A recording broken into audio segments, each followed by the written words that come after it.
দরিদ্র পরিবারের নারীরা বাসার বিভিন্ন কাজের দায়িত্বের কারণে পর্দা করতে পারে না, দারিদ্রতার কারণে বাসাও ঘেরা করা সম্ভব হয় না, এখন পর্দা না করাটা কি নাজায়েজ হবে?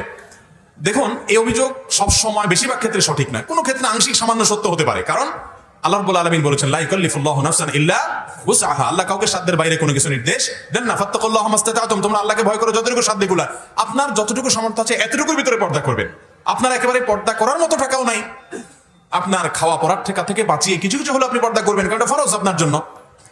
আমরা অনেক সময় ওই সব ঠিকঠাক রেখে তারপর ওটা করতে চাই, এটা তো হবে না। ঋণগ্রস্ত মানুষ বলে, হুজুর আমল শিখাই দেন ঋণ পরিশোধের। আমি এরকম মানুষের জিজ্ঞেস করি, ঋণ আছেন কত? এত টাকা, এটা পরিশোধের কোনো ব্যবস্থা নাই। হুজুর কোনো ব্যবস্থা নাই, এটা দোয়া শিখাই দেন। আমি দোয়া পরে, জমি জমা কত আছে? দেখা যাচ্ছে অনেক জমি জমা আছে, তো এগুলো বিক্রি করে ঋণ দেন। হুজুর বিক্রি করে ঋণ দেওয়া যায় নাকি? এটা কেমন কথা বললে?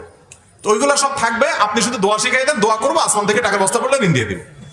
আমরা এরকম চাই, এইটা তো কোনো কথা না। আপনার সাধ্যের সবটুকু শেষ করতে হবে। এখন কথা হলো, পর্দা করার মতো মিনিমাম শক্তি যা আছে ততটুকু আপনি ব্যয় করবেন, এরপর হয় না, আল্লাহ তাআলা অবশ্যই সেটা কি করবেন? মাফ করবেন। যে পর্দা আপনার সর্বোচ্চ শক্তি ব্যয় করার পরও আপনি পরিপূর্ণ করতে পারছেন না, একটু বেপর্দা হয়ে যাচ্ছে টাকার অভাবে, আল্লাহ তাআলা মাফ করবেন। তারপরে কোনো ভালো আলেমের সাথে পরামর্শ করে আপনার পুরো এনভায়রনমেন্ট এবং পরিবেশটা কিভাবে পর্দার জন্য আনতে পারেন সেটা আপনি পরামর্শ করবেন।